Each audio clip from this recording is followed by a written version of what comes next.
가방 안엔 굳은 다짐이 the backpacker 우리는 backpackers yeah we the backpacker 내가 묻은 신발이 바래져도 backpacker 우리는 backpackers 출발은 언제나 겁없이 시작부터 맨발 내 눈에 싹 다 basic 보다와의 step pipe 펴진 내 black tie 프로젝트만 necktie 기본이 안 돼 있는 stupid I'm ready to fire right bad vision this game 판이 변해 후는 없이 bad vision on my mind you made a match 싹 다니 내 땜발 날 check 가방 안에 매체로 Halo semua, kembali lagi bersama kami Kelompok 2. Di sini kami akan memaparkan materi mengenai ekonomi digital, yaitu memahami ekonomi digital dan teori-teori ekonomi digital dalam menganalisis platform dan pola interaksi online.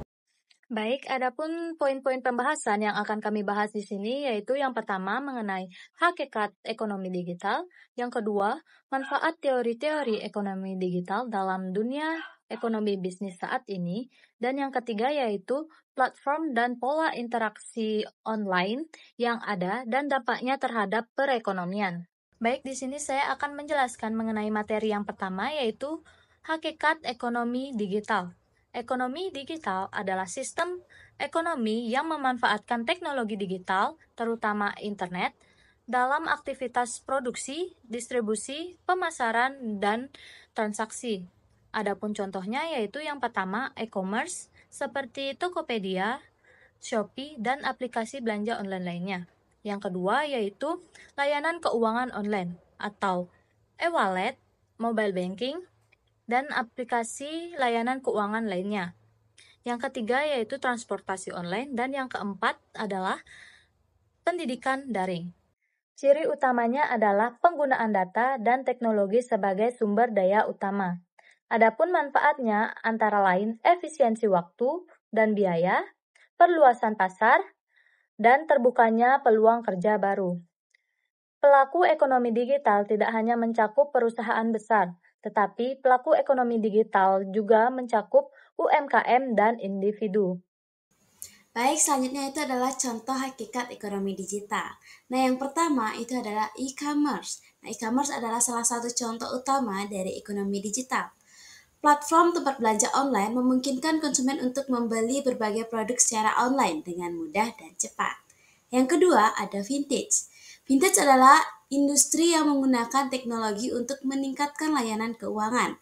Saat ini, vintage telah digunakan untuk berbagai transaksi keuangan, mulai dari pembayaran, pengajuan pinjaman, manajemen investasi, hingga pengelolaan keuangan. Yang ketiga, itu adalah layanan streaming. Layanan streaming seperti Netflix, Sport TV, dan YouTube merupakan bagian dari ekonomi digital yang menyediakan hiburan secara online. Nah, konsumen dapat menonton film, mendengarkan musik, dan menonton video dari berbagai perangkat yang terhubung ke internet. Nah, yang keempat, itu adalah transportasi online. Aplikasi transportasi online adalah contoh lain dari ekonomi digital. Aplikasi ini menghubungkan pengguna dengan layanan transportasi, pengiriman makanan, dan berbagai layanan lainnya melalui platform digital. Yang kelima itu ada jasa online. Ekonomi digital juga merambah penyediaan jasa secara online. Jasa seperti bersih-bersih rumah, home care, dan perbaikan alat-alat rumah bisa dihubungi secara online berkat teknologi digital. Yang keenam itu pendidikan dan pelatihan digital atau EdTech. Nah, sektor pendidikan juga semakin terdigitalisasi melalui platform pembelajaran online seperti Ruang Guru, Zenius, dan Kuiper. Dengan teknologi ini, siswa dapat belajar dari mana saja melalui video, latihan soal, dan kelas daring. Selain itu, banyak kursus dan pelatihan kerja berbasis digital yang membantu masyarakat meningkatkan keterampilan mereka sesuai. Baik, contoh hakikat ekonomi digital selanjutnya adalah content creator dan ekonomi creator. Munculnya ekonomi digital juga mendorong tumbuhnya profesi baru seperti content creator, influencer, dan YouTuber. Mereka memanfaatkan platform seperti Instagram, TikTok, dan YouTube untuk membagikan konten, membangun komunitas, dan menghasilkan uang dari iklan, sponsor, atau penjualan produk digital. Baik, materi selanjutnya adalah teori-teori ekonomi digital. Ada 3 teori ekonomi digital. Yang pertama adalah teori ekonomi informasi. yakni menjelaskan bagaimana informasi diperlukan sebagai komoditas dalam ekonomi. Dalam konteks digital, informasi menjadi sangat mudah diakses, murah dan berlimpah, sehingga menciptakan nilai ekonomi tersendiri. Yang kedua adalah network effect atau efek jaringan, yakni semakin banyak pengguna suatu platform digital, misalnya media sosial atau e-commerce, maka nilainya akan semakin tinggi. Hal ini memperkuat dominasi pemain besar seperti Google, Facebook, dan Tokopedia. Yang ketiga adalah teori disruptive atau disruptive inovatif Clayton Christensen, yakni teknologi digital memungkinkan munculnya perusahaan-perusahaan baru yang mengganggu atau menggantikan model bisnis lama secara radikal seperti Gojek versus Ojek konvensional. Manfaat teori ekonomi digital ada 5, yaitu yang pertama peningkatan efisiensi dan produktivitas. Ekonomi digital memungkinkan proses bisnis berjalan lebih efisien dengan mengurangi waktu dan biaya operasional. Teknologi seperti kecerdasan buatan atau AI dan Internet of Things dapat mempercepat alur bisnis dan meningkatkan produktivitas. Yang kedua yaitu perluasan akses pasar dan memperkuat perekonomian.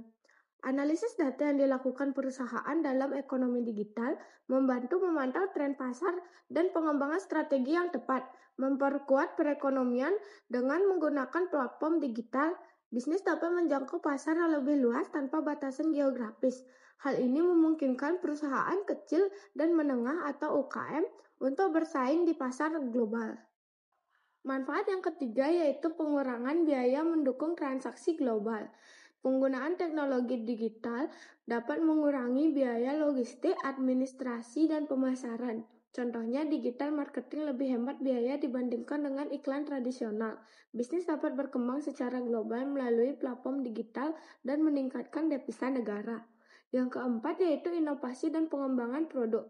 Ekonomi digital memungkinkan pengembangan produk dan layanan secara eksponensial melalui platform digital.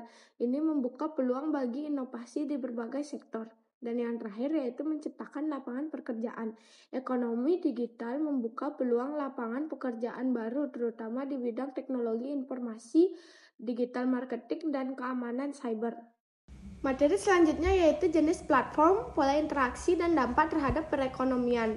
Yang pertama yaitu e-commerce, contohnya seperti Tokopedia, Shopee, dan Bukalapak. Memiliki pola interaksi seperti konsumen membeli barang dari penjual yang bisa individu maupun perusahaan. Transaksi dilakukan secara digital dengan pembayaran cashless. Dampaknya yaitu peningkatan inklusi pasar bagi UMKM, penumbuhan sektor logistik dan pembayaran digital, dan menurunkan biaya distribusi barang. Materi selanjutnya yaitu jenis platform, pola transaksi, dan dampak terhadap perekonomian. Yang pertama ada Vincennes, contohnya yaitu OVO, Dana, GoPay, dan Kredivo.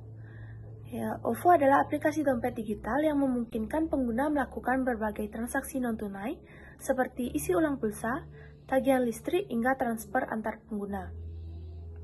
Yang kedua ada Dana, layanan dompet digital yang digunakan untuk pembayaran berbagai kebutuhan, termasuk belanja online, pembayaran tagihan, top up saldo, hingga transfer ke rekening bank. Yang ketiga ada GoPay, sistem pembayaran digital yang awalnya terintegrasi dalam aplikasi Gojek.